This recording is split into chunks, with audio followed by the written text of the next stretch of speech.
Bien, vamos a la página 50, vamos a hacer un breve repaso de la página 50 y seguimos para adelante.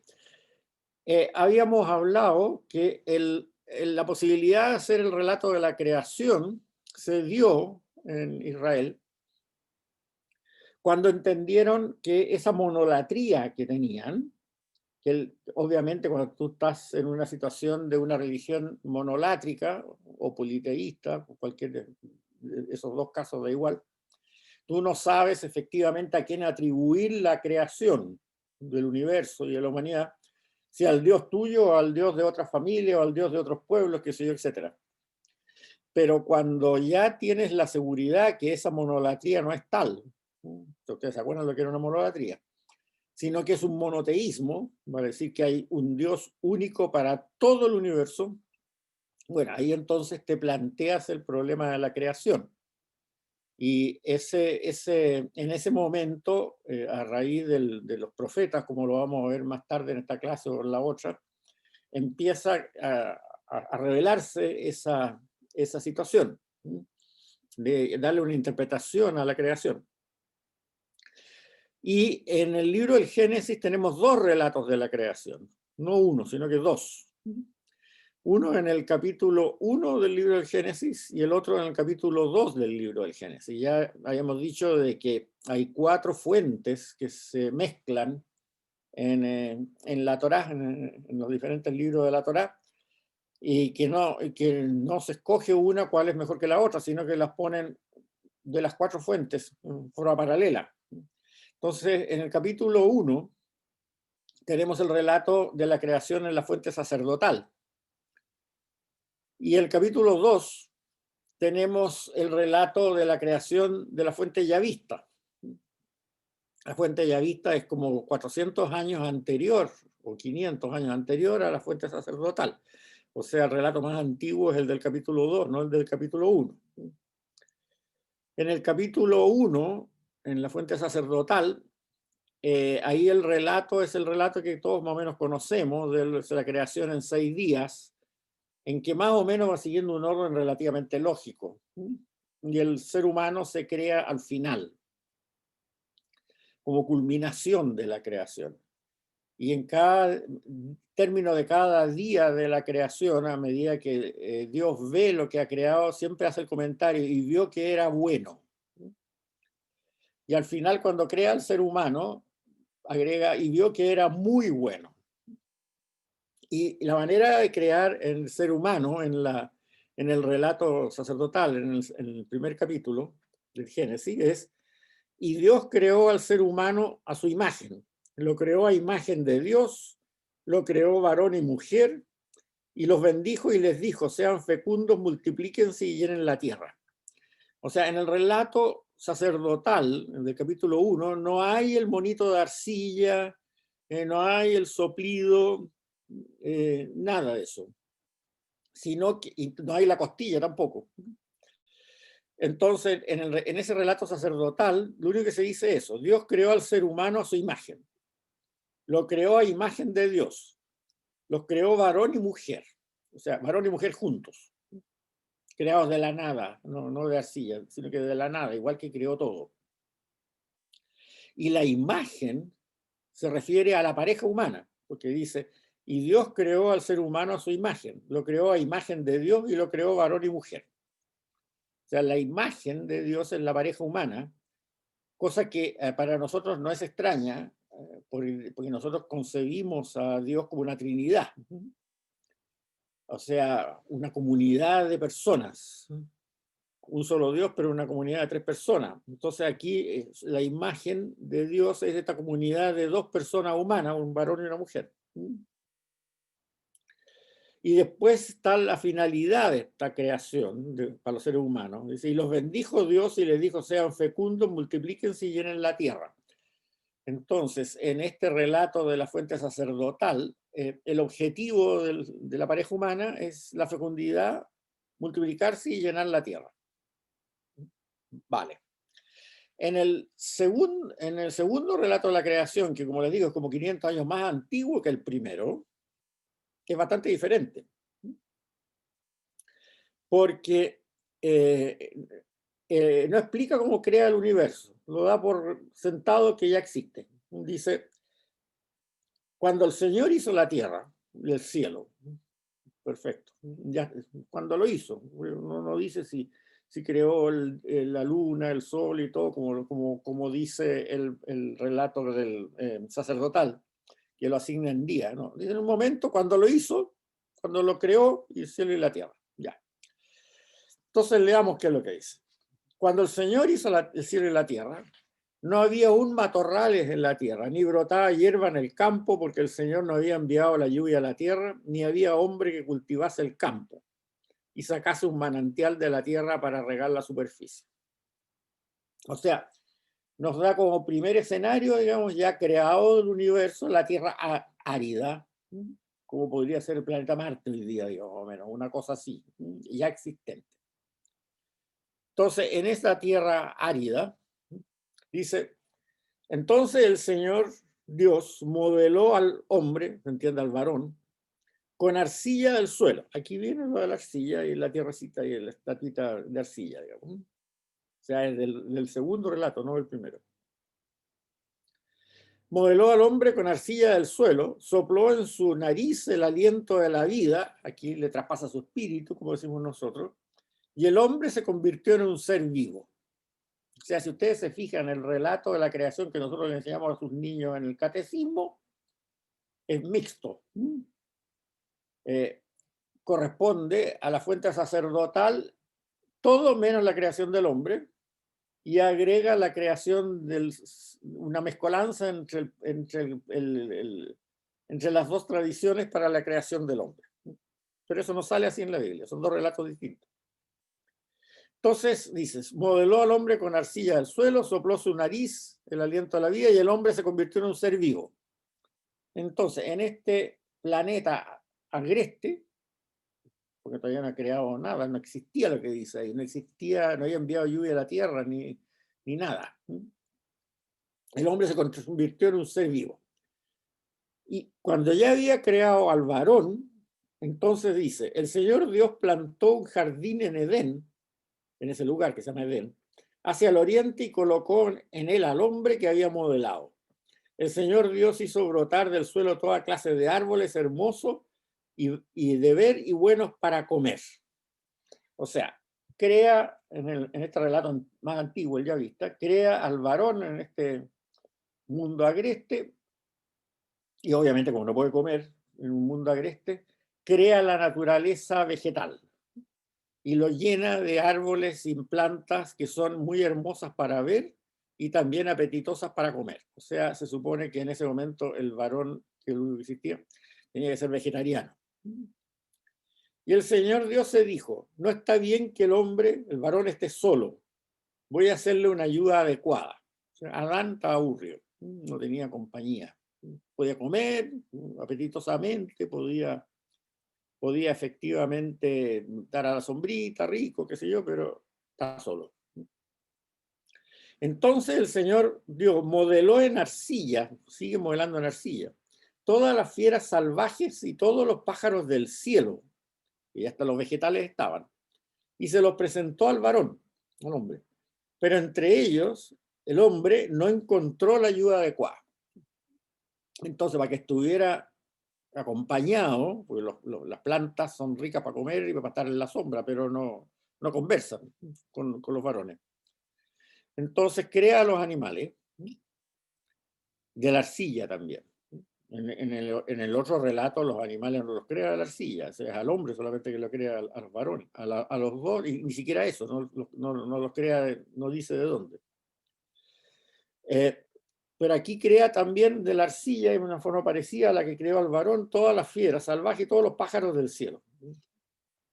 Y se los presentó al hombre. Después el relato dice para que les diera nombre, o sea, lo identificara, para que se compenetrara con ellos, el varón.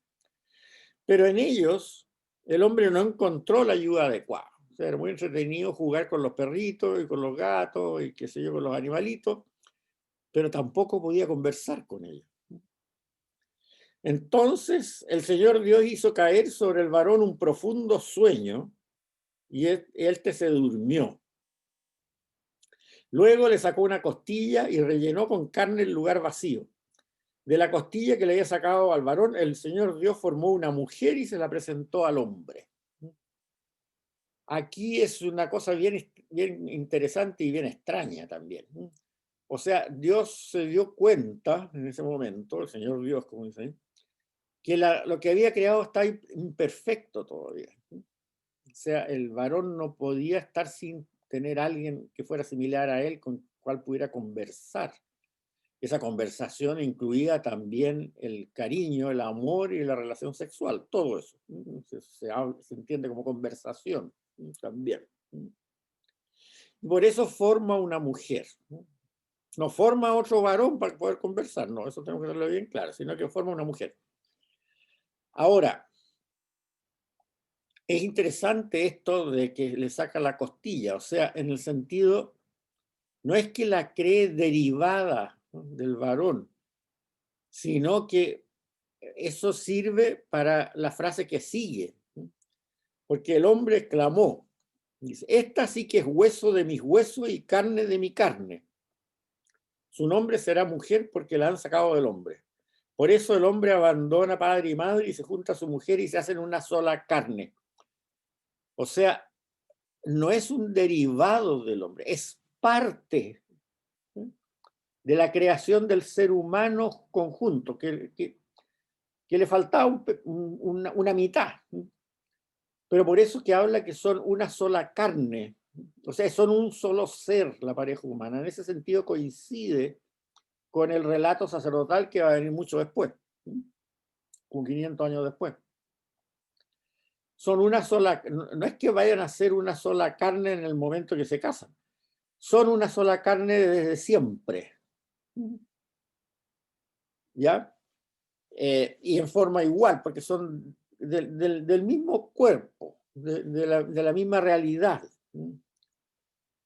Entonces, por eso que dice, por eso que ese es el origen de decir, se junta a su mujer y se hacen una sola carne.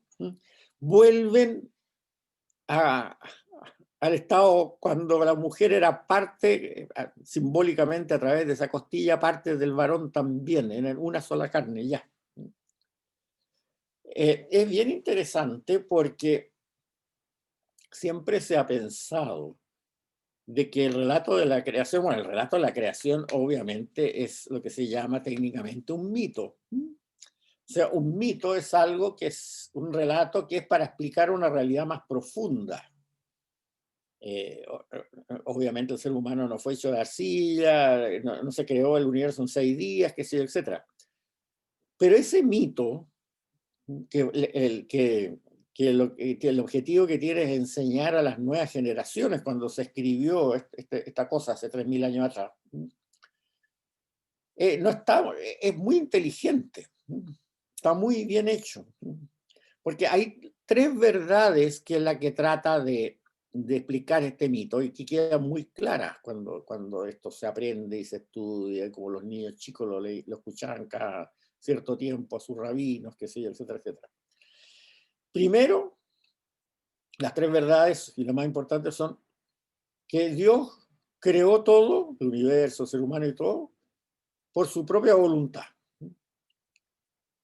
Si ustedes se fijan en las otras mitologías de los pueblos cercanos, siempre se crea por una discusión entre los dioses o que un dios fuerza al otro a crear algo. No, aquí no, hay un Dios único, monoteísta, que lo crea todo por su propia voluntad, porque él le gusta.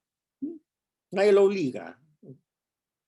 En segundo lugar, la segunda gran verdad es que lo crea de la nada. En eso los 2 relatos son absolutamente congruentes. Lo crea de la nada. Vale decir, antes no existía nada. Y en tercer lugar, cuando ya lo crea, ve que es bueno o muy bueno, según sea lo que... O sea, no hay ninguna situación antagónica de maldad dentro de la creación. No es como en otras mitologías que hay un Dios bueno y un Dios malo que pelean entre ellos. No, no, no, no.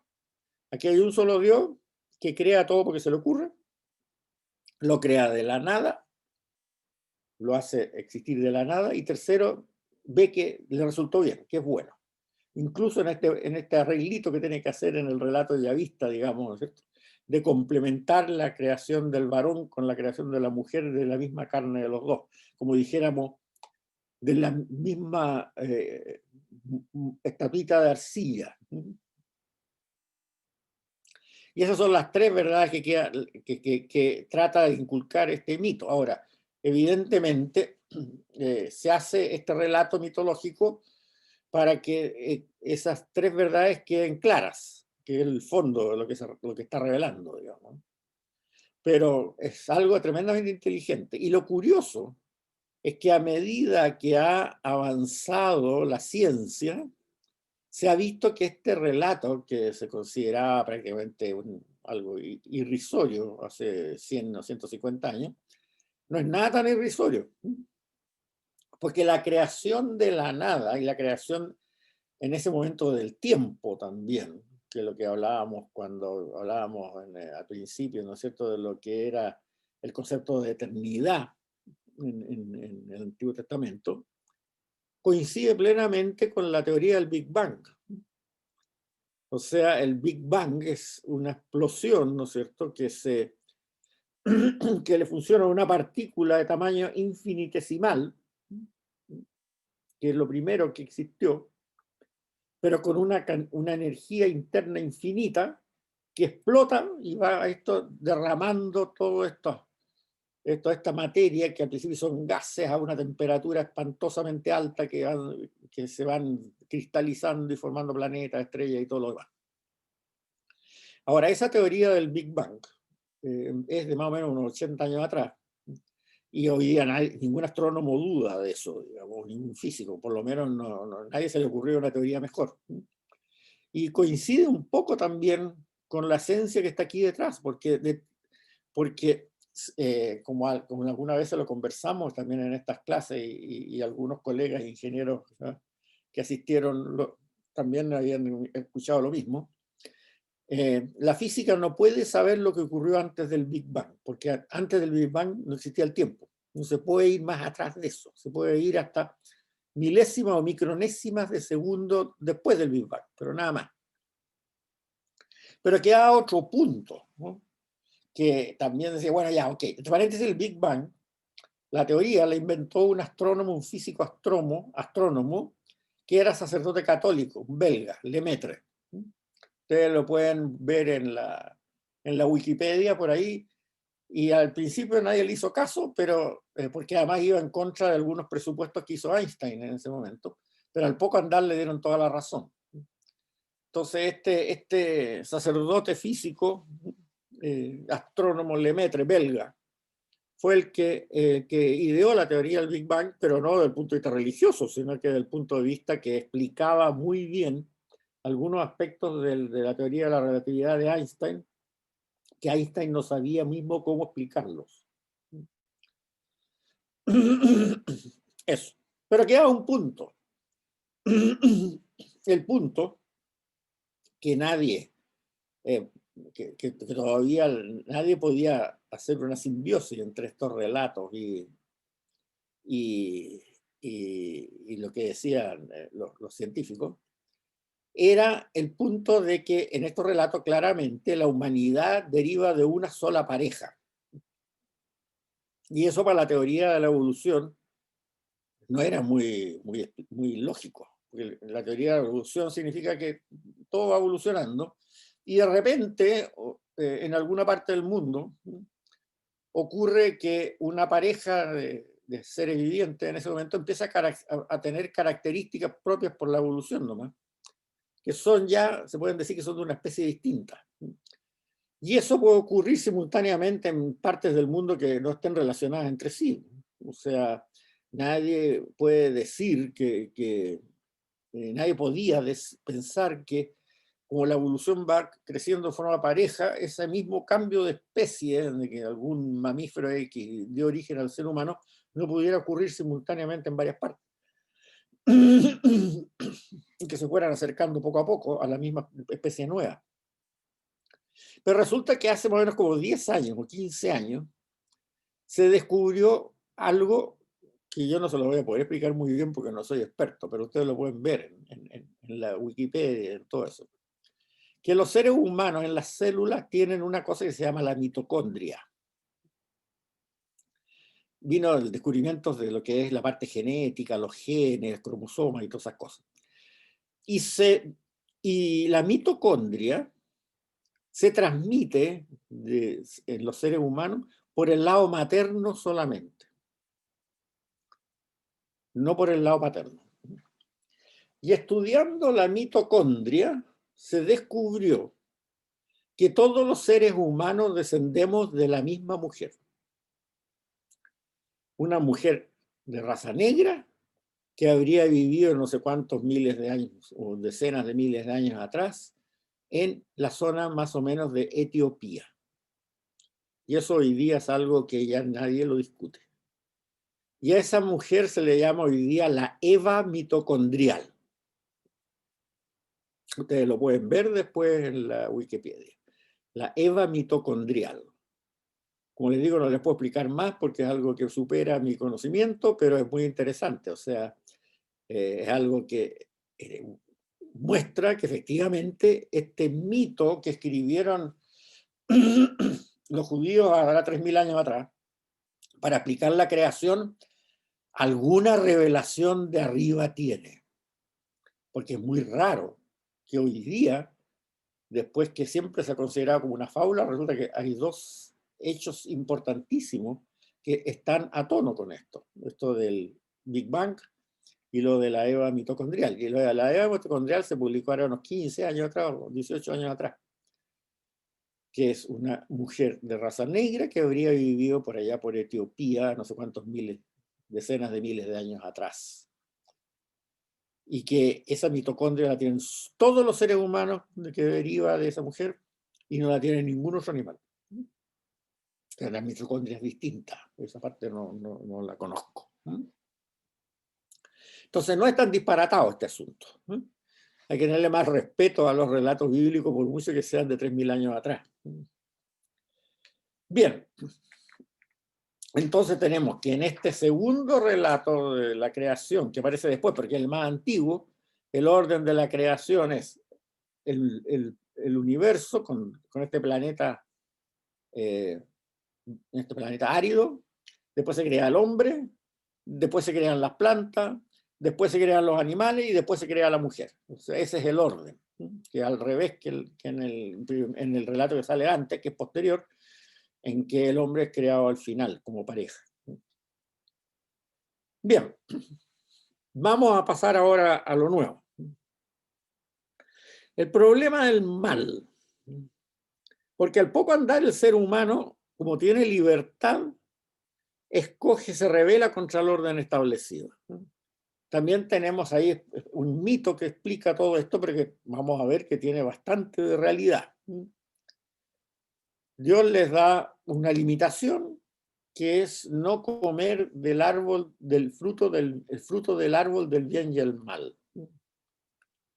Bueno, obviamente ese árbol no existe, porque no hay un árbol que dé un fruto, ¿no?, que a uno le diga qué es lo que es bueno, comiéndolo, qué es lo que es bueno y qué es lo que es malo. Lo de la manzanita es algo que se le ocurrió a un pintor, no me acuerdo cuál es, por primera vez, en la época del Renacimiento, o sea, en el año 1500 después de Cristo, en Italia, que como obviamente pintó esto de la caída de Adán y Eva, el pecado de Adán y Eva, no sabía qué árbol poner, porque ese árbol del bien y del mal obviamente no existe. Eso está diciendo claro que es un mito, pero un mito va a explicar algo. Entonces ahí apareció la manzanita, pero la manzanita es, como les digo, unos 2500 años posterior a cuando se escribió esto. Ahora, el mal que se refiere esto, o sea, el ser humano, lo que hace es desobedecer a Dios. Y vamos a ver por qué. Porque Dios le pone esa restricción. Vas a comer de todos los frutos, pero menos de este. O sea, eso no. ¿Ya? Pero tú eres libre. O sea, tú eres libre. Bueno, ese problema del mal que nosotros hablamos aquí es lo que se llama del mal moral, que en realidad es el único mal de verdad. Porque nosotros, cuando hablamos del problema del mal, muchas veces confundimos el problema del mal con el problema del dolor o del sufrimiento. Y esos son dos casos totalmente distintos, también teológicamente muy diferentes, y que aquí el problema del sufrimiento y el problema del dolor no se tocan. Eso va por otro lado, lo vamos a ver más bien en el caso de los profetas. ¿En qué consiste eso? El problema del sufrimiento y del dolor, y conviene distinguirlo, no llamarlo el mal, porque muchas veces, la mayoría de las veces, no tiene nada que ver con algo malo, y entonces si nosotros lo mezclamos, inmediatamente viene una serie de dudas de decir, bueno, ¿y cómo Dios nos mandó este mal? No, Dios no te mandó ningún mal. Hay una circunstancia que te produce mucho sufrimiento, eso sí, y lo que Dios va a hacer es ayudarte a sobrevivir ese sufrimiento, pero no es que Dios te lo haya mandado. Aquí les pongo siempre un ejemplo a mis alumnos de la naturaleza. Como les digo, este problema del dolor lo vamos a ver más adelante, no lo vamos a ver totalmente ahora, pero conviene aclarar que es otro caso. Un problema de naturaleza.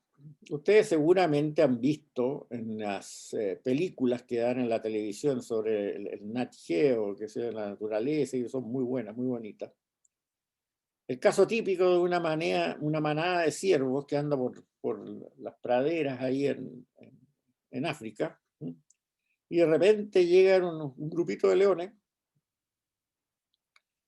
y es de una leona empieza a tratar de cazar un cervatillo casi recién nacido, que todavía corre muy mal, qué sé yo, etc. Bueno, y mata a ese cervatillo. Si ustedes ven la cara inmediatamente de la mamá del cervatillo, es espantosa, triste, dolorosa, qué sé yo, y todo lo demás. Para ella es como que un mal atroz que le pasó. O sea, tiene un sufrimiento tremendo. Evidente, le mataron a su guagua, ¿cómo no va a ser así? Pero miran la cara de la leona y está feliz. ¿Y por qué está feliz?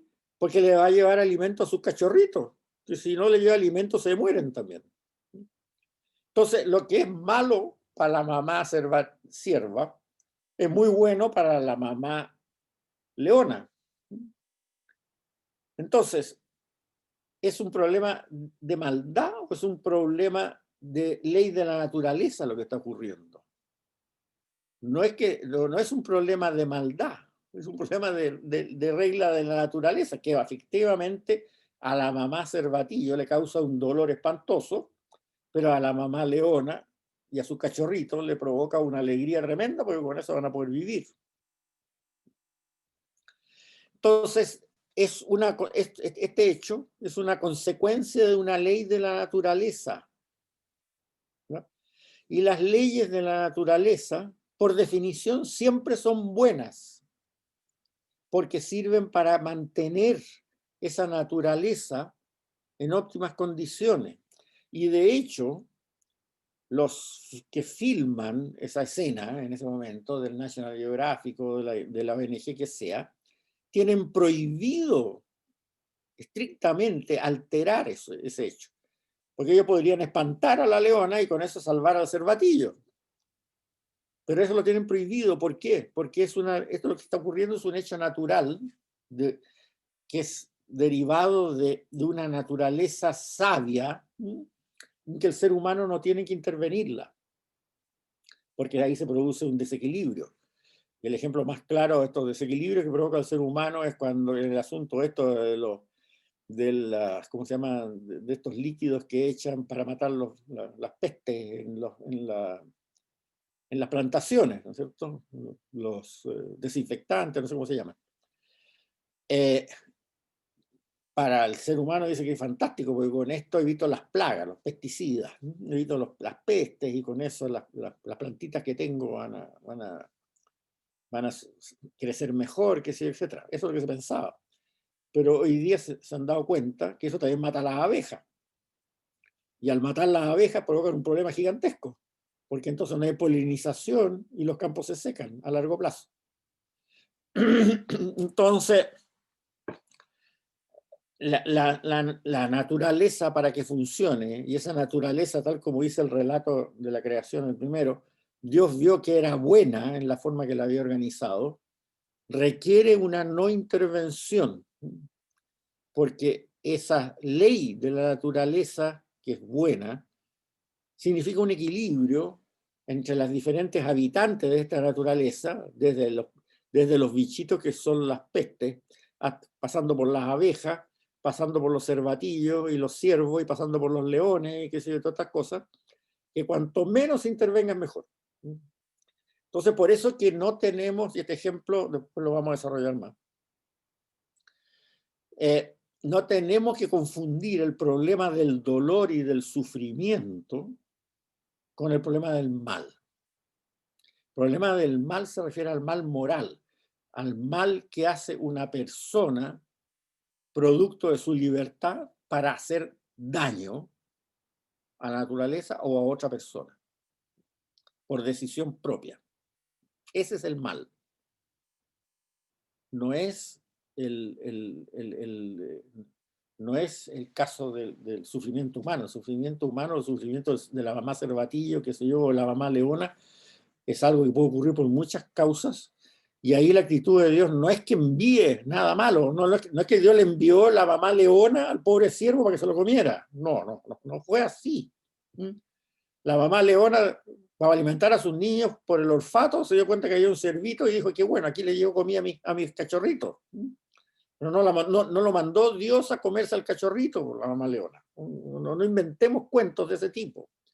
Lo que sí que hace Dios es ayudar a consolar a la persona que tiene o al ser que tiene ese sufrimiento.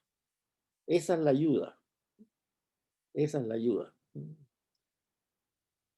Como lo hace seguramente, no sé, en el caso de la mamá Cervatillo, bueno, qué sé yo, la hace que se olvide un poco de esto y después la deja preñada para la primavera siguiente tener otro cervatillo y que aprenda un poco más a defenderlo, que sé, cosas de ese tipo, no sé cómo lo hará. Pero no hay que confundir el problema del mal con el problema del dolor. El problema del mal es el mal moral, el mal que alguien, usando su propia libertad, hace a terceros. Eso es el problema del mal. Ahora, para terminar el problema este del dolor y de la naturaleza, yo le voy a mandar un audio de una charla muy buena que no es muy larga, debe ser media hora, 3/4 de hora, una cosa así, pero que escúchenla. Le voy a mandar cuando le envíe el resumen de esta clase. De un señor Torres Queiruga, un teólogo que es gallego, él dice, no es español, es gallego, pero habla castellano, o sea, no se preocupen, no van a tener problema de entender. Y es muy buena. Y hace una aseveración que yo la encuentro muy válida, que es que la naturaleza es finita, o sea, es perfecta, sí, pero es finita, no es infinita. Entonces, esa finitud de la naturaleza hace que se den estos casos como el cuento que les acabo de decir de la mamá leona y la mamá ciervo. No pueden alimentarse ambos en forma separada, porque es finita la naturaleza. Significa que los seres que habitan en la naturaleza tienen que lograr un equilibrio entre ellos para no destruirla. Y eso produce ese tipo de situaciones como la que acabamos de describir, y también es el tipo de situaciones entre los seres humanos. O sea, el hecho de que la naturaleza sea finita hace que efectivamente el ser humano tenga que esforzarse para lograr su bienestar. La diferencia está entre comportarse como los animales o comportarse como ser humano, que el ser humano tiene que comportarse para poder lograr su bienestar en solidaridad con todos los seres humanos. Y eso lo puede hacer porque él es libre y tiene inteligencia para hacerlo. Desgraciadamente no lo hace. Es cuestión de leer la última encíclica del Papa, Fratelli Tutti, para darse cuenta que no lo hace por ningún lado. Pero eso es un problema del mal moral, que el ser humano no escoge el bien libremente. Porque no es un problema que hoy día nos dé la naturaleza para alimentar al mundo. Lo da. Lo que pasa es que la cantidad de alimento que se bota o que no se hace eficientemente, daría para, o que se gasta los recursos en armas y cosas por el estilo, hace que no se pueda alimentar a todos los seres humanos en la forma digna que necesitaría. Pero eso es un problema del mal moral del ser humano, que no entiende que en este planeta todos los seres humanos formamos parte de una familia. En el caso de la naturaleza, las diferentes especies de animales forman muchas veces una familia grande que se protegen entre ellos. No todos, ¿eh? No todos, porque también hay animales que se comen a otros de su misma especie. Pero no existe esa unidad entre todas las especies, porque esa finitud de la naturaleza hace que existan este tipo de reglas entre unas especies y otras, ¿no? Y que cuando se alteran, y como ha pasado en algunos continentes, por ejemplo en Australia, que se han alterado algunos equilibrios entre especies mayores, no estamos hablando de las abejitas solamente, bueno, empiezan a haber problemas. En la Patagonia, por ejemplo, aquí en el sur, alguien se le ocurrió la buena idea de traer castores de no sé dónde. No sé si ustedes saben esa historia. Traer castores de, no sé dónde los trajo, de Estados Unidos o algo así, hace como 50 años. Y se le arrancaron. Los traía para criarlos en un zoológico y se le arrancó una pareja. Y hoy día son una plaga, que se comen los árboles y secan los ríos, porque están acostumbrados a hacer esos diques. Y no saben qué hacer en el sur, en lo que es Tierra del Fuego, con los castores. O sea, ahí se ve claramente el problema del desequilibrio ecológico provocado por el ser humano. Eso lo pueden ver también en la internet, se discutió mucho. Los castores en la Patagonia, la plaga. Y por otro lado, da una pena atroz matar castores. Entonces, ¿qué se hace? No sé. Hay que prevenir mejor que curar, no hacer ese tipo de, de alteraciones. Ahora, ¿significa esto que la naturaleza y la creación sea finita, que no es buena? No, para nada. O sea, ¿quién se atreve a decir que la naturaleza no es buena o que la creación no es buena? ¿Quién la podría haber hecho mejor? Estamos por ese lado. Es muy buena. Si todo el día estamos descubriendo características del universo que nos dejan con la boca abierta. Es muy buena, es muy inteligente, pero es finita. Y eso también va, muy interesante, para una moda que ha existido desde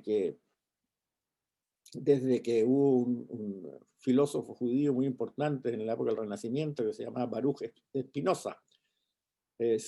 Baruch, Benito Spinoza, que él hablaba que Dios es la naturaleza.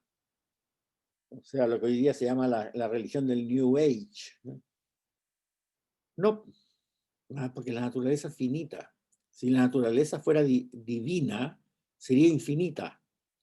Y al ser infinita no existiría este problema. O sea, ¿es buena? Sí. ¿Es perfecta? Es perfecta. A ver, ¿quién se atreve a decir que lo podría hacer mejor? Nadie. Y vamos a estar miles y miles de años y millones de años después del futuro, si es que no nos destruimos nosotros mismos, entre nosotros, descubriendo maravillas nuevas del universo y maravillas nuevas de la naturaleza. Pero es finita. Se va a acabar algún día.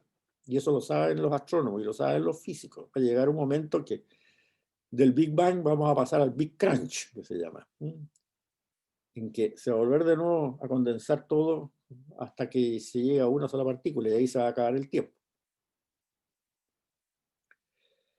Bien, vamos a entrar entonces al problema del mal. Ya hablamos de lo que era el problema del dolor y vamos al problema del mal. Les aconsejo mucho leer escuchar esa charlita, además que es muy entretenido este caballero, de Torres Queiruga, que les voy a mandar.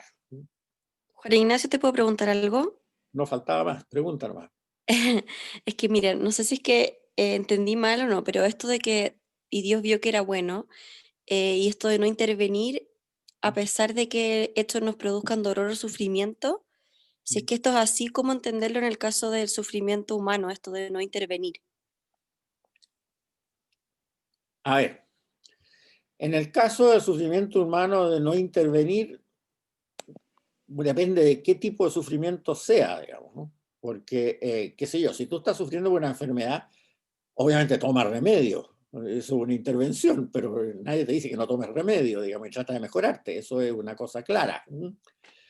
Si una persona está sufriendo por acaso una enfermedad y no tiene, y a pesar de todos los remedios y todo, y está sufriendo mucho, ayúdala, consuélala, trata de ir a conversar con ella, levántale el ánimo, eso también es intervenir, pero es ayudar, digamos. O sea, el no intervenir se refiere más en el asunto de la naturaleza, eso es lo que habíamos hablado. Ahora, puede ocurrir que a lo mejor ciertas intervenciones médicas no sean convenientes, ya sea porque no son eficaces y le hacen sufrir mucho al enfermo, o sencillamente porque son de medios, llamémoslo así, moralmente inaceptables. Por ejemplo, un ejemplo típico, ¿no es cierto?, que uno se le puede ocurrir. Suponte tú que tú tienes un problema de, que necesitas un trasplante de corazón, qué sé yo, etcétera, ¿no? Algo así bien trágico. Tú no puedes sacarle el corazón a un ser viviente para que te lo trasplante a ti. Eso está claro que no se puede. Tienes que esperar que aparezca un donante de alguien que fallezca, que tenga el corazón en buen estado al momento de fallecer y que efectivamente ahí no haya problema. O sea, hay intervenciones y intervenciones, y ahí tiene que ver el criterio moral el que lo explique. O la eutanasia también. La eutanasia también, en un caso. Pero en otro caso, también se puede llevar al extremo opuesto, ¿no es cierto? Como el caso de algunas personas que le hacen una serie de tratamientos médicos porque son personas importantes o cosas por el estilo. Yo me acuerdo el caso que fue bastante conocido, el caso del general Franco en España, que estaba ya, no sé si muerto vegetal o no, pero le prolongaron la vida por algunas semanas de una forma bastante horrorosa con unos tratamientos que no tenían ningún sentido, porque tenían que hacerlo vivir hasta una cierta fecha específica porque ahí vencía un plazo en la Constitución que no sé qué cosa pasaba. Bueno, es una barbaridad. Déjenlo morir tranquilo el caballero, digámoslo así. O sea, no, no utilicen para un fin que no tenía nada que ver con su bienestar como ser humano, digamos, y ni siquiera con la salvación de su alma ni nada, que alargarle la vida de una forma absolutamente artificial hasta que pasara no sé qué fecha para que en ese momento entonces la Constitución dijera que la sucesión tenía que hacerse de tal manera y no de otra. Yo creo que ese es un problema en el ser humano de lo que podríamos hablar de la intervención, pero la intervención que más se nos pide, y en diversos textos de la Biblia, Antiguo, Nuevo Testamento y todo, es la caridad en la ayuda y en la asistencia a esa persona que está sufriendo. Eso es una realidad. Eso hay que hacerlo, es obligación. No sé si te aclara más o menos la pregunta. Sí, gracias. Bien. Bueno, entonces el problema del mal como tal, consiste en una decisión que el ser humano toma producto de su libertad. O sea, no es el mal un ser existente, como se pensaba en las mitologías de esa época. El mal, hay un dios del mal, un dios malo, es lo común en todas las religiones de la Mesopotamia y de esa época existía ese dios del mal. No, aquí no hay ni un dios del mal. El mal sencillamente es cuando un ser humano que es libre escoge hacer daño a otro ser humano. Y por su propia voluntad, o a otro ser humano, o a otra circunstancia. Entonces, ¿quién es el demonio aquí?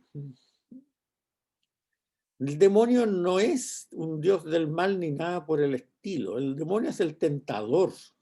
Se le llama así también en la Biblia en muchos casos. Y entonces, ¿qué papel juega aquí? Bueno, lo mismo.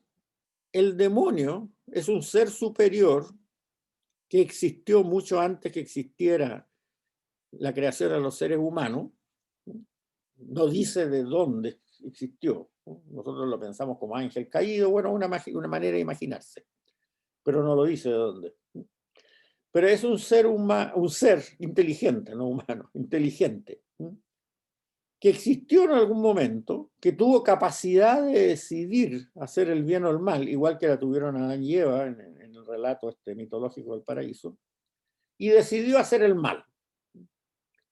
Entonces, decidió hacer el mal, entró inmediatamente a una categoría de desobediente de Dios y por lo tanto tiene una envidia feroz a los seres humanos que todavía están en condiciones de escoger el bien o el mal y trata de que escojan el mal. Eso es lo que significa ser el tentador, como lo llama también el Antiguo Testamento muchas veces en hebreo. Según la traducción ponen el tentador o si no ponen el demonio, pero la palabra hebrea es esa, el tentador. O sea, el tentador, el demonio, no puede obligar a hacer el mal, a desobedecer a Dios. No tiene poder de eso, pero sí tiene poder para tentarte, para hacerte, tal como dice el relato, apetitoso el desobedecer a Dios. Y en ese sentido, el relato, si ustedes lo leen, el relato completo en la Biblia, lo voy a poner en la próxima versión de los apuntes para el año que viene. Siempre digo yo para el año que viene, espero que Dios me dé vida para eso. Porque es muy interesante, porque cuando Dios le pregunta a Adán y Eva, ¿es que comieron del árbol que les prohibí? Entonces, ¿qué es lo que dice Adán? La mujer que tú me diste, echa la culpa a la otra, por supuesto. O sea, siempre cuando alguien nos pilla en falta de los niños chicos para adelante, ¿quién se comió el chocolate? El hermano, nunca lo comió él. Bueno, pero en fin, lo comieron los dos, pero le echa la culpa al hermanito. Entonces aquí pasa lo mismo. La mujer que tú me diste me mostró la fruta y yo la comí. Y entonces le pregunta a la mujer, ¿y tú quién?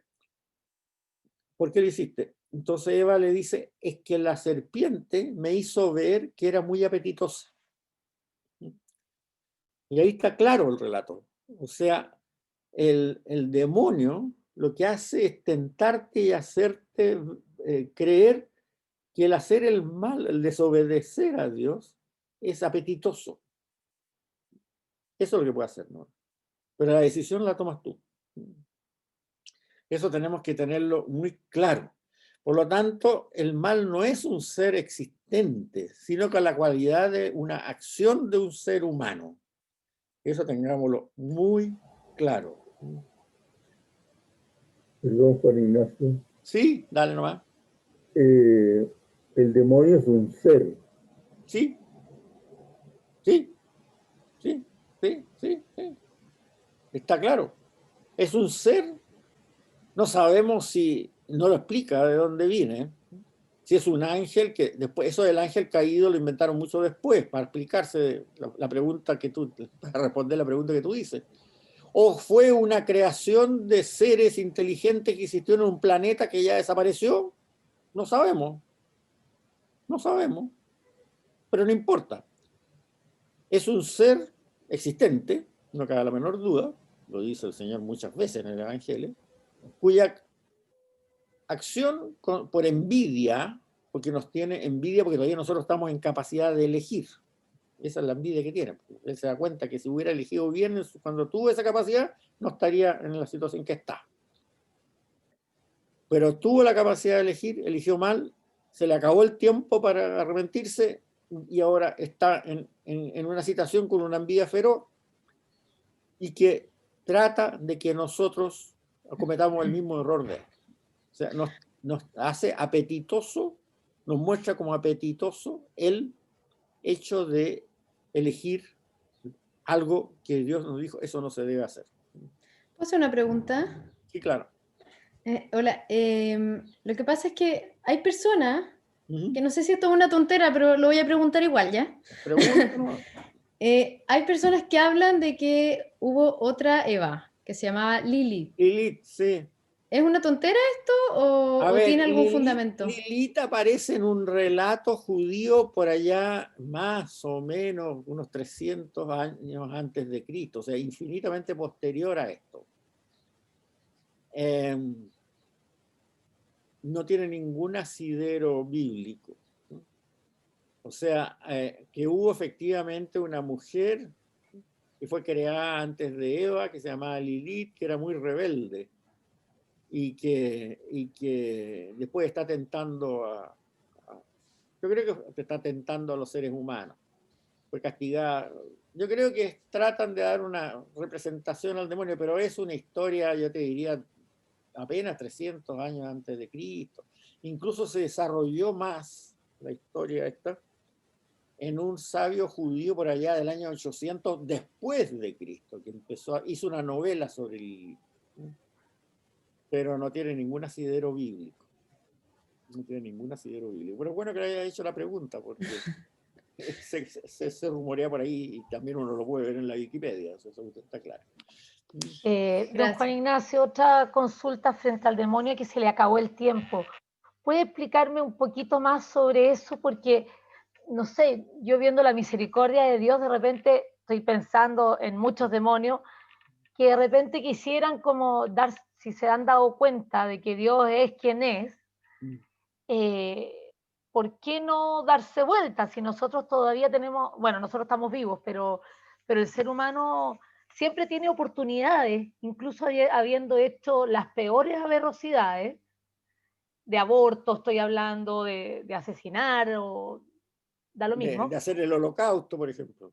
Claro, pero así todo tenemos la opción de arrepentirnos y Dios nos va a perdonar, pagando nuestras culpas, lo que quiera. ¿Por qué el demonio se le acabó el tiempo?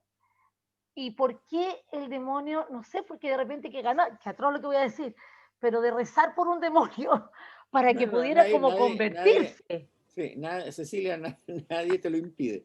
El punto es, efectivamente nosotros no podemos garantizar de nadie, de ningún ser humano que esté condenado.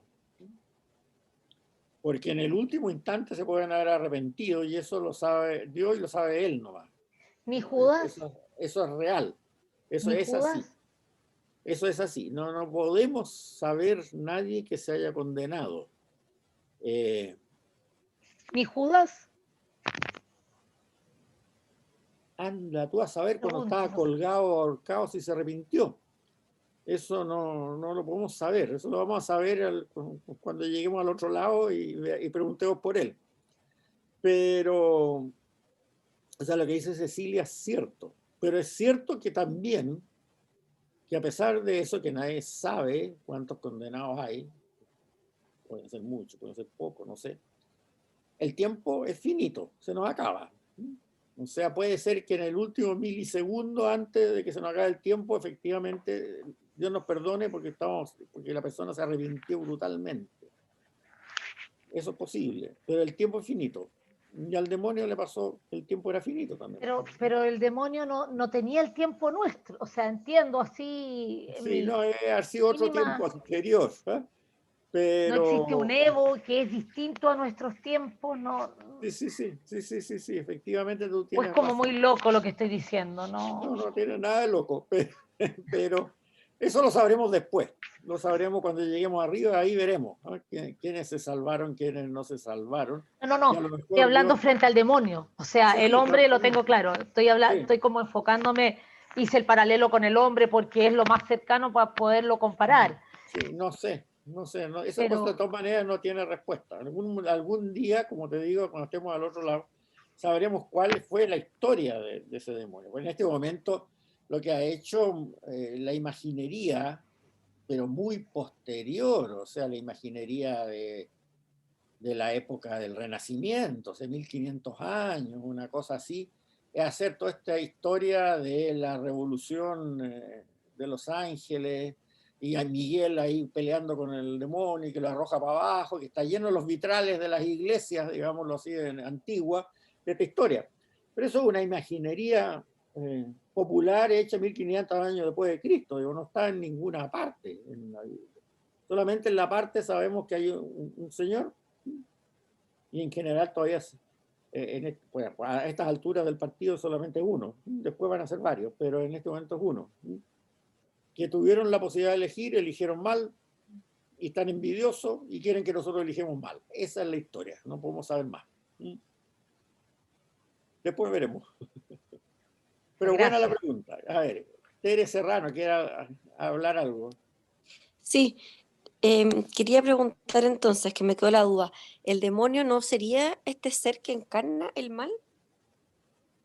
El demonio no encarna nada, el demonio es un ser que representa trata de el que mal. hagamos el mal. Pero el mal, cuando tú hablas la palabra encarnar, es muy peligroso, ojo, porque estás hablando que el mal es un ser, el mal entonces es un ser. Pero el demonio entonces no es un ser, o sea, el demonio No, el o sea, demonio es un ser. El Sí, demonio pero es un no es, ser. pero para mí como que Dios es el ser como es el bien y para mí el demonio es el mal. No, está bien, el demonio efectivamente quiere que hagamos el mal. Pero Pero él no es el mal. El mal no es un ser, porque si fuera un ser, Dios lo podría aniquilar y con eso se acaba. Ah, perfecto. ¿Te fijas? Si el mal fuera un espíritu, Dios le manda un rayo y se acabó el mal. Pero el mal no es un ser. El mal como ser no existe. El mal es una mala decisión que hacemos quienes podemos elegir. No es un ser. Porque si no sería destructible. O sea, en el fondo lo que yo te voy a decir ahora, eso para que lo tengas bien claro, y es también real, desde el punto de vista bíblico. Si no existiera el demonio, el mal existiría igual. Ya, perfecto. O sea, siempre existiría la posibilidad de que nosotros hiciéramos el mal escogiendo mal por la libertad que tenemos. Suponiendo que no existiera el demonio, nunca hubiera existido ni un ser anterior inteligente que haya escogido mal. Están todos en el paraíso. Pucha, a lo mejor significa que, pero eso significa que mi vecina no va a ser apetecible para mí. ¿Va a dejar de serlo? Mientras yo tenga la capacidad de elegir, ese peligro va a existir. Aunque no exista el demonio. Aunque todos los seres anteriores siempre cogieron el bien. Que nadie nos está tentando. Del momento que tú tienes la posibilidad de elegir, puedes elegir mal. Ya, esa perfecto. posibilidad se ve claramente hasta en los niñitos chicos, pues, porque estamos con cuentos, ¿no? O sea, las guaguas a veces con los hermanitos cuando están celosos, pucha, que son crueles. Y son guaguitas chicas de 2 años, 3 años. O sea, no es un problema de un mal existente como ser, no. No, es la capacidad de elegir, ¿no? Entonces, cuando nosotros le echamos la culpa como al demonio que nos tentó para hacer o ejecutar algún mal, es una forma también como de protegernos de que no fuimos solos los que hicimos el daño. Es lo que hice Eva, pues. Lo que hice Eva. La serpiente me dijo que era rica, pues, y yo la vi, oye, que estaba rico esto. Ya, era confirmar lo que estaba pensando, gracias. Claro. Bien. Bueno, otra solo pregunta, una justificación, solo una justificación claro. el demonio para nosotros. Por eso que este relato conviene leerlo bien, los primeros 3 capítulos del Génesis, a la luz de la que yo le estoy diciendo. sí es muy inteligente esta explicación. O sea, no tiene nada que ver con las explicaciones de las otras mitologías. Es muy inteligente. Consuelo. Yo me ¿qué sé, pregunta? Sí, entonces, dado lo que usted está explicando, ¿el demonio no puede actuar a través de una persona? Porque, ¿cómo hay personas que en el fondo como que tienen demonios adentro? Sí, claro, sí. Hay personas que efectivamente aceptan todo, eso es un lenguaje que significa que aceptan todo lo que les dice el demonio y ya están esclavizadas. Tal como hay personas, ¿ah? Y en estos últimos años lo hemos visto recontra claro, con este asunto de los abusos de los eclesiásticos, digamos, que efectivamente son esclavos de a lo mejor un pésimamente malintencionado director espiritual que ya los hace hacer cosas que como que pierden la libertad, digámoslo así, es esa cosa. Si uno ha leído algunas historias reales, tratando de informarse bien, por ejemplo, de lo que pasó con Caradima en Chile, había gente que sencillamente era incapaz de darse cuenta de las barbaridades que le inducían a hacer, y habían perdido totalmente. A mí me explicó una vez una víctima, una persona importante, que no voy a decir su nombre, por supuesto, en una charla que dio hace 2 o 3 años atrás, que para poder salir de esa dominación mental que le producía este hombre, tuvo en tratamientos psiquiátricos por más de 3 años. Y era tal atroz la dominación que le producía este hombre, que tenía dolores físicos cuando no lo obedecía. No me acuerdo si era que perdía el oído, por ejemplo. Cuando no lo obedecía, se sentía tan, como pudiéramos decir, miserable, que le producía una pérdida auditiva que no oía nada. Y entre medio, entonces, cuando ya se dieron cuenta sus padres que pasaba algo raro con este niño, bueno, que no era tan niño, ya era adulto, bastante adulto. No muy adulto, pero adulto. Lo llevaron a él mismo lo explicó. Yo estaba presente cuando lo explicó, o sea, en una conferencia. Lo llevaron a una buena colección de otorrino que nadie le pudo encontrar nada. Hasta que al final el último otorrino le dijo, oye, esta cuestión es psiquiátrica. Anda para allá. Y efectivamente el psiquiatra lo mejoró, provocándole no a la autoestima, en fin, y todas estas cosas, haciéndole una especie de, no sé, los tratamientos que le hacen botar todas estas angustias que tienen adentro, que sé, cosas por el estilo, y se le arreglaron los oídos. Ahí tiene un caso. Hoy, Juan Ignacio, una consulta. Mi Sí. nombre es Mercedes. Hoy, Sí. lo que pasa es que en relación al demonio, ya, bueno, yo fui discípula muchos años del padre Carlos Aldunate, no sé si lo ubicas, que era jesuita. No. Ya, bueno, él era uno de los, en Chile, era de los que hacía exorcismo, tenía el permiso para hacer exorcismo, ¿ya? Sí.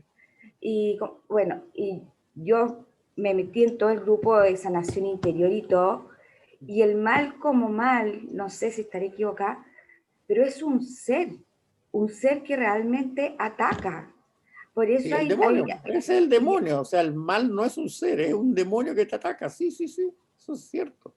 Pero que es así como sale Dios, que Dios es el omnipotente, que Jesús, qué sé yo, en lo más que es realmente, que no hay ni un mal que no lo venza Dios, ¿ya? Este mal realmente es mal y friega, o sea, incluso en esta época que estamos viviendo aquí en Chile, nos están pidiendo rezar mucho porque el mal se está haciendo presente, pero fuerte, y a nivel mundial. Sí, pero el mal se está haciendo presente, y está atroz el mundo, en ese sentido estoy totalmente de acuerdo, porque hay gente que lo promueve. No es una cosa de que de repente nosotros ahí, plum, nos caiga encima y no podamos nada que hacer. No, hay gente que lo promueve y hay gente que lo acepta. Ahora, está tan bien coordinado el hacer el mal, porque si tú te fijas, si estamos hablando, por ejemplo, de ideología de género, cosas por el estilo, tú ves que lo que pasa en todos los países es lo mismo. y que y las leyes que se aprueban en todos los países son exactamente las mismas. O sea, alguien las creó en alguna parte y las está distribuyendo por todos lados. O sea, esa coordinación es real. Pero eso no quiere decir que nos invada una cosa que sea como una especie de un gas, ¿no? Que lo inhalamos y ya empezamos a hacer el mal. No, Perfecto. no es eso. Es gente que está haciendo campaña muy bien hecha, organizada, que se etcétera, y que hace que la gente caiga y la convenza y sigan haciendo. Y muchos caen por cobardía porque no se atreven a protestar, qué sé yo, etcétera, etcétera. Sí, es la realidad eso. Pero no es un ser, porque si fuera un ser el mal, como te digo, Dios lo podría destruir. Y seguramente lo haría. Perdón, Es una Juan Ignacio. opción. ¿Ah? Volviendo al tema de Karadima, Sí. yo tuve la ocasión de conocerlo, Yo también. de confesarme con él, Ya. pero le conocí todo su lado apostólico, por decirlo, Sí. un lado bueno. Sí. Sí. Sí. Pero era tan bueno que, Sí. que creó, digamos, de su fuente, por decirlo así, han salido sacerdotes, Sí. han Sí. salido obispos. Sí. ¿Y cómo se coordina, cómo se concibe eso con el lado malo, digamos? Mira, eso ya no sale del tema, porque podríamos, pero la mejor manera es hablar con gente que ha estudiado el caso, como te digo. O sea, hay personas que han estudiado el caso en ese sentido. Yo creo que evidentemente es una estrategia del tentador, porque si el tentador te muestra solamente las consecuencias malas, nadie lo va a escoger. Nadie va a querer ser tentado. El mismo caso de Eva. Lo que le dijo la serpiente es, mira este fruto que es rico, huélelo. Uy, qué rico olor. Pruébalo, es apetitoso. O sea, para tentarte tienes que mostrarte el lado bueno. Eso es una realidad. Perdonando Pero el demonio trabaja por debajo. lo último que quiero decir es eso. Karadima tenía tal convencimiento o poder de convencimiento, entonces. Carisma. Carisma. Es decir, más que carisma, el Karadima hacía en la Semana Santa, hacía los días Viernes Santo, hacía retiros espirituales en la iglesia del bosque, a la que asistíamos muchas personas. Y en una oportunidad él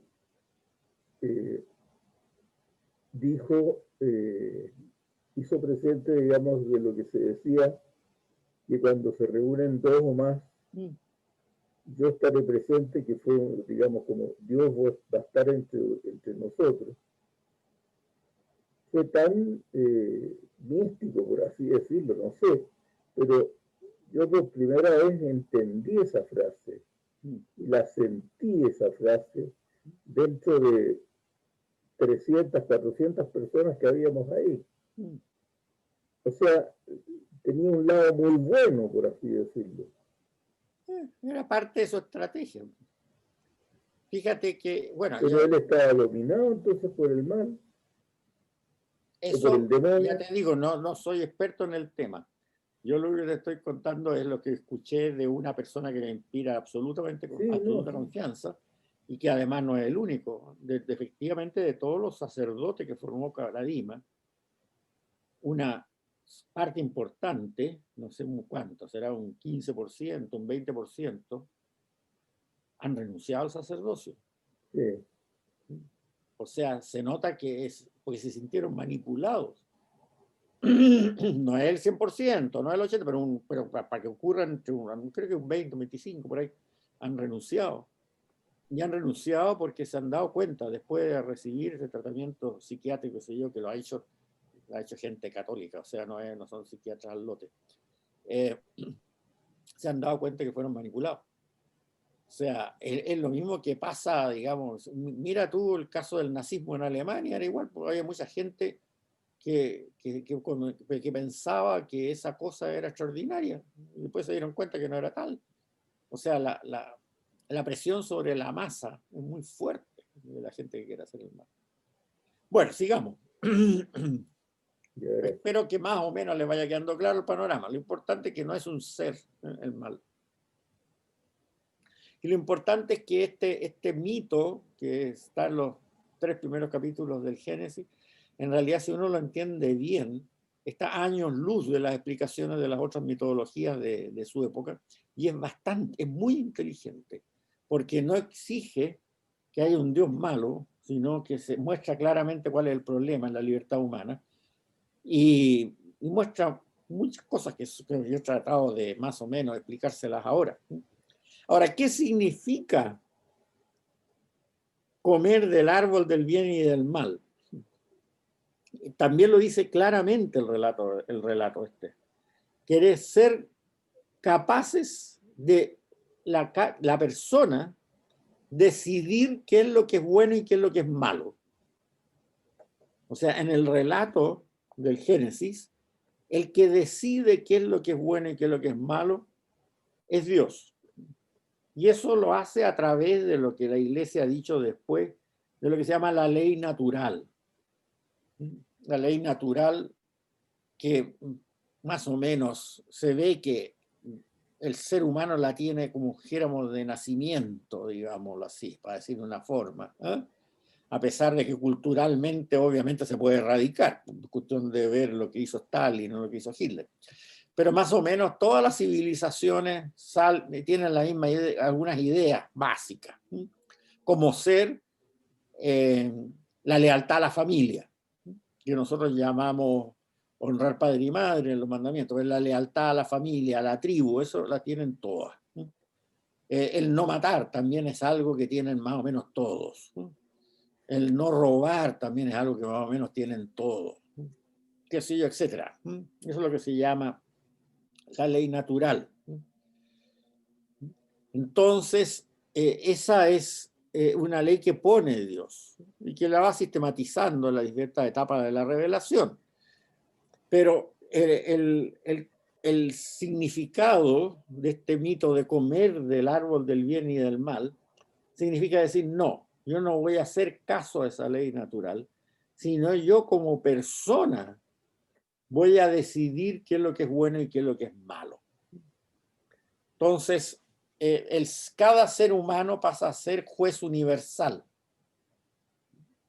y dependerá del poder que tenga, el poder político, el poder militar, el poder de convencimiento, el poder que tenga, a dónde haga abarcar ese poder de ser juez universal. Y eso ocurrió en la historia, pero a cada rato. O sea, el caso de Hitler y de Stalin, por ejemplo, ellos se consideraban que eran jueces universales. Ellos decidían qué es lo que es bueno y qué es lo que es malo. Y cuando Hitler decidió que no debían existir los judíos en el mundo, se dedicó a matar judíos. Ese es el significado por eso que se habla del árbol del bien y del mal, el árbol que hace que tú decides, cuando lo comes ese fruto, tú decides qué es lo que es bueno y qué es lo que es malo. Por eso que la serpiente también le dice a Eva y a Adán, no, si lo que pasa es que Dios sabe que si ustedes comen de este fruto, van a ser como Dios. O sea, van a tener esa característica de decidir por ustedes mismos qué es lo que es bueno y qué es lo que es malo. En cambio, el relato de la creación va por otro lado. Va por el lado de que lo que hablábamos antes, de la naturaleza perfecta, infinita, finita pero perfecta. Dios crea todo con sabiduría. Eso es lo que dice los relatos de este tipo. Por lo tanto, toda la creación, incluyendo al ser humano, es un cosmos, por decirlo de un nombre, que es bueno y ordenado. Entonces el ser humano tiene que aceptar esa sabiduría con que Dios hizo la creación incluyéndolo a él. Y la ley natural, en el fondo, que es un tema filosófico que nosotros hemos agregado para explicar esto, pero esa sabiduría, que es la ley natural, significa de que quien acepte esa sabiduría con que Dios creó al universo, incluyendo al hombre, ese va a ser feliz. Y el que se resista, no es que va a ser infeliz solamente, sino que se va a ver abocado a su propia autodestrucción. O sea, no es la dualidad seguir a la sabiduría con que Dios creó al cosmos, incluyendo al hombre, para ser feliz, sino que si no lo haces, tú vas a ser abocado a tu propia autodestrucción. Bueno, y eso la humanidad lo vivió en toda su historia. O sea, cuando han habido estas grandes matanzas es precisamente porque hay personas que se han atribuido esa autoridad para decir por ellas mismas qué es lo que es bueno y qué es lo que es malo. Y la autodestrucción no significa solamente guerra, sino también la destrucción de la sabiduría de la creación, o sea, el planeta, lo que estamos viendo ahora, ¿no es cierto? O sea, esta discusión que hay del cambio climático no es solamente el problema del cambio climático, sino que es la destrucción del planeta, que es mucho peor. O sea, esta no sé, proliferación de los plásticos botados en el mar, por ejemplo, que a veces nos muestran en la televisión, ¿no es cierto?, en los ríos, todo, la mugre que hay. Bueno, eso es porque hay gente que ha decidido que la manera de desarrollarse en el mundo es la que ellos dicen y no explorando la sabiduría con la cual Dios creó al universo.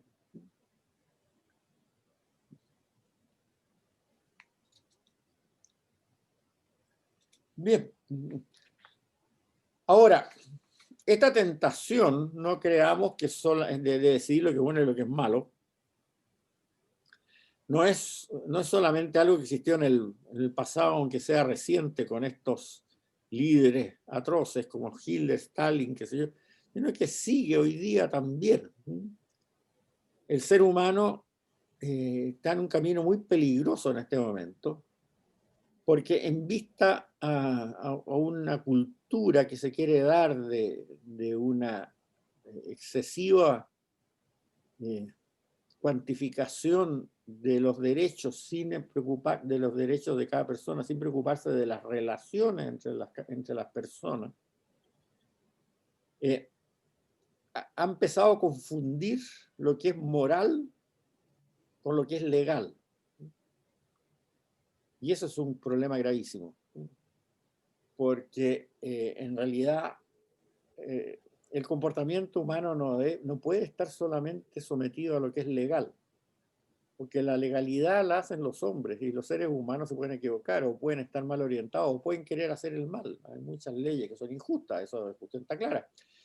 Piensen ustedes que Hitler subió al poder en Alemania sin violar ninguna ley y sin violar ningún aspecto de la Constitución alemana.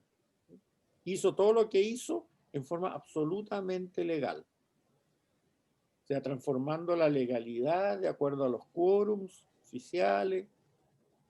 ¿Qué es lo que hizo? Entusiasmar a la gente hasta que lo eligieron canciller de Alemania con una mayoría, creo que del 80% de los votos. Y ahí, como tenía el Reichstag, el Parlamento a su disposición, empezó a cambiar las leyes.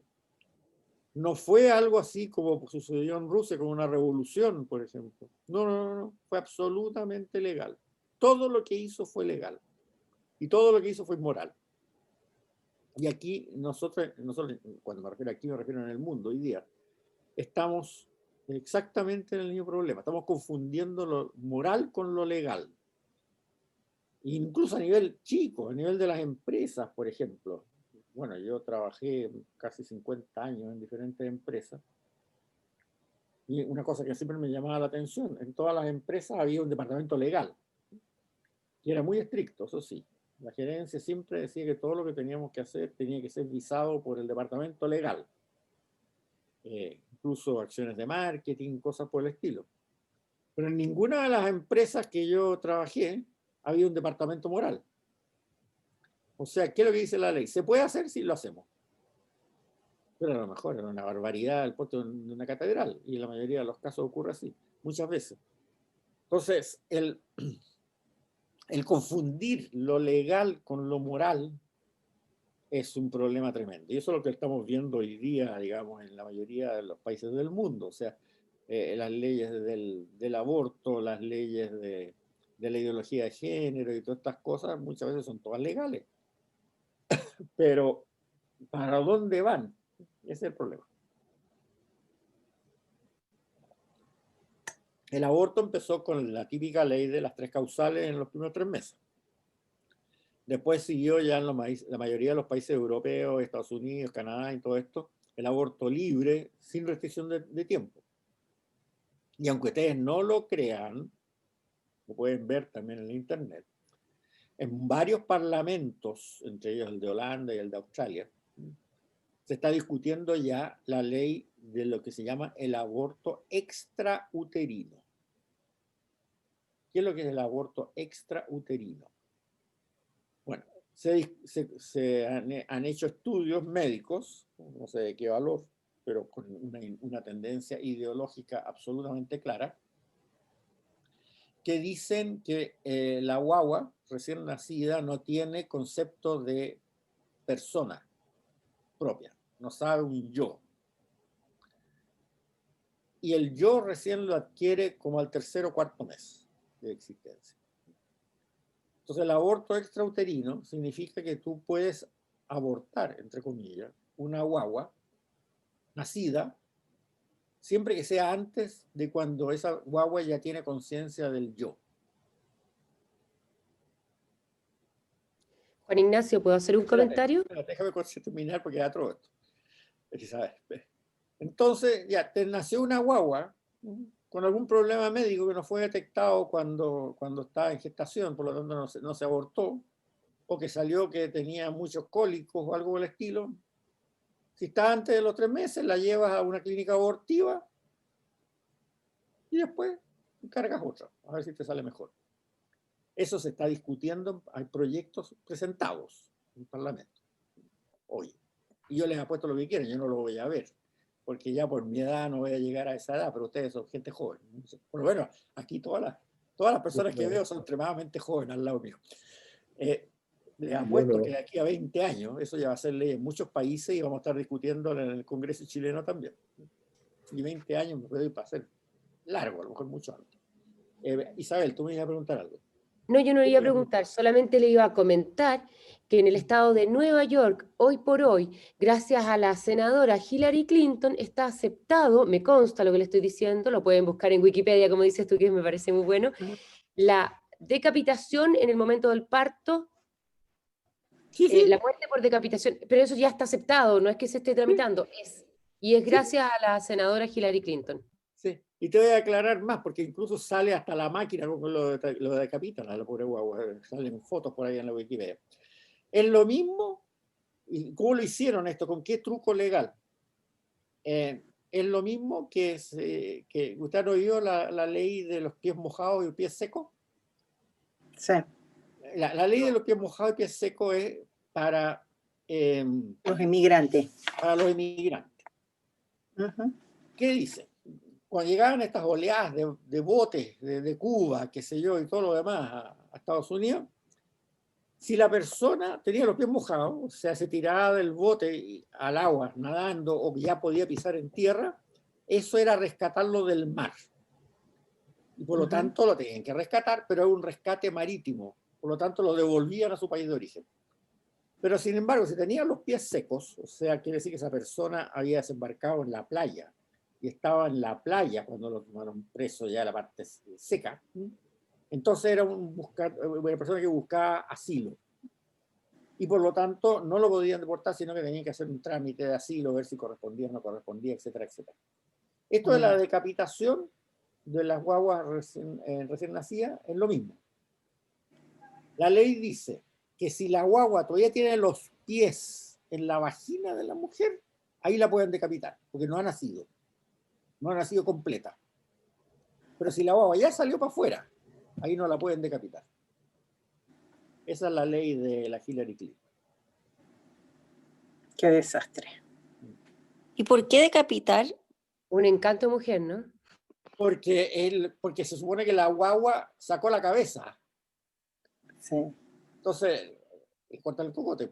Y pues, como todavía tiene el pie adentro del tracto de su madre, no ha nacido. Entonces es un aborto.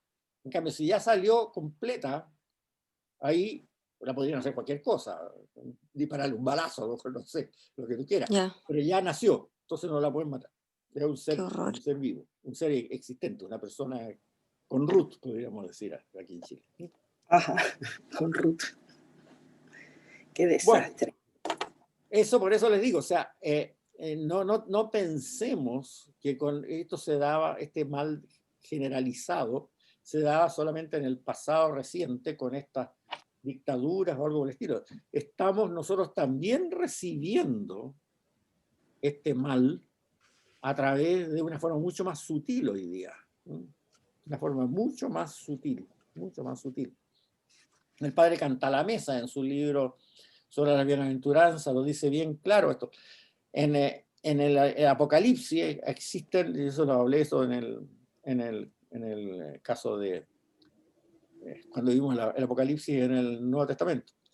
Existen las dos bestias del Apocalipsis. La primera bestia es esta bestia que mata, que asesina, qué sé yo, y que tradicionalmente siempre se ha hablado de ella para todos estos dictadores antiguos, modernos, qué sé yo, etcétera, que hacen grandes barbaridades y que deciden ellos quién puede vivir y quién no puede vivir en los últimos tiempos, como decimos Stalin, Hitler, qué sé yo, etcétera. Pero la segunda bestia, que ya está claramente descrita en el libro del Apocalipsis, es esta que usa la persuasión. Y esta bestia actúa cuando la primera bestia no puede actuar. O sea, en este momento, hoy día, efectivamente, salvo el caso de, a lo mejor, Maduro, no sé quién en Venezuela, No lo nombra. no es tolerado esto que existe un Stalin o un Hitler, incluso hasta los chinos que tratan de ser decentitos en este sentido. O sea, claro, a los musulmanes chinos los tienen re mal, pero tratan de mostrar otra forma. Ya no es elegante eso de mandar a los gulags o de mandar a Auschwitz o cosas por el estilo. No se tolera. Pero sí se tolera esta penetración por la persuasión, que es la estrategia de la segunda bestia. Capítulo 13 del Apocalipsis, para que quiera leerlo, ya lo leímos eso en el curso del Nuevo Testamento, en la última clase, o la penúltima cuando hablamos del Apocalipsis.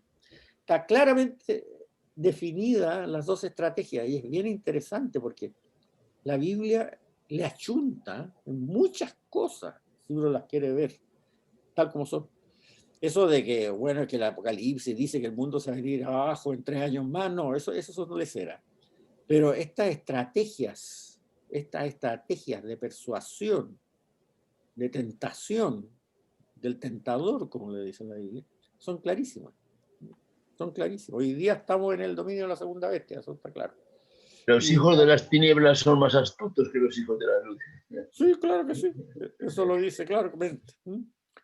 Bueno, estamos... fíjense que hoy día yo les dije que iba a ser densa esta cuestión.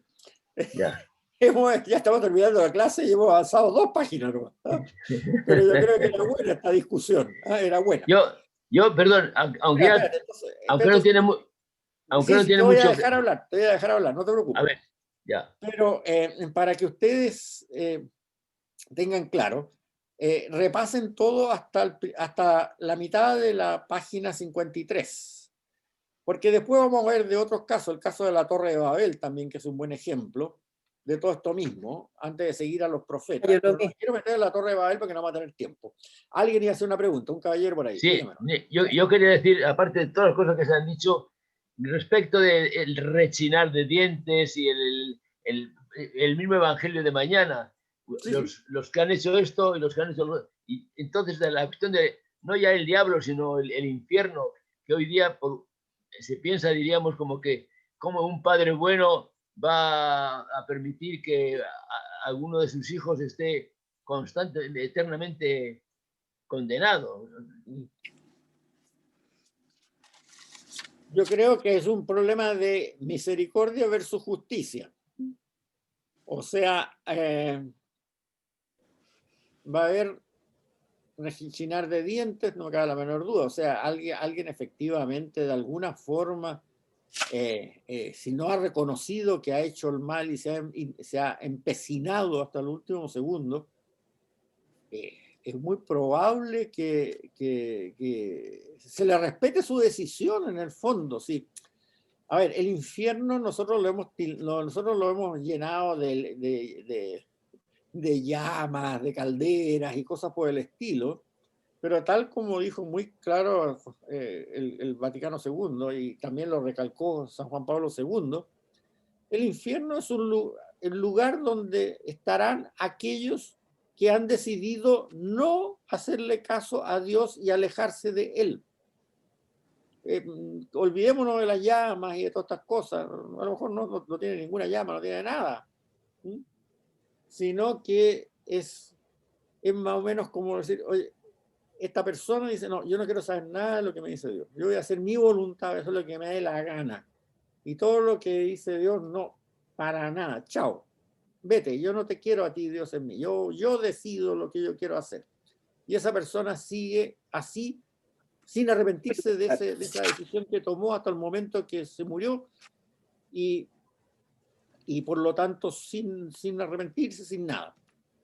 Bueno, si esa persona ha decidido que no quiere ir a donde está Dios, que es en el fondo del paraíso, ¿no es cierto? Bueno, lo mandarán a un lugar donde esté solo, con los otros que han decidido lo mismo que él. Pero que no necesita por qué estar así lleno de llamas y todas estas cosas. Eso es una imaginería post-bíblica, digámoslo así. O sea, él decidió que no quiere estar donde está Dios. Ok, chao, ándate ahí donde no está Dios nomás. Ese es el punto. Pero esa persona no necesariamente va a hacer el mal. ¿Ah? Esa persona no necesariamente va a hacer el mal. Esa persona podría ser que simplemente no cree en Dios. No, es que una cosa es no creer. No. Estamos hablando de dos cosas distintas. Una persona no creer en Dios puede no creer en Dios. Eso no tiene ningún problema. Pero si obedece lo que llamamos la ley natural, sí, no tiene ningún problema. Puede llegar al paraíso mejor que nosotros. Esa cuestión está clara. O sea, si es una persona que respeta a sus antepasados, como te digo, que respeta a los prójimos, que ayuda al prójimo, sí, y todas estas cosas que son propias de la ley natural, que no significa que te la tengan que revelar. Esa persona puede irse al paraíso mucho mejor que nosotros. No, lo que yo te estoy hablando es alguien que rechaza abiertamente la ley natural. O sea, Hitler, cuando decidió matar a 6 millones de judíos, él sabía lo que estaba haciendo.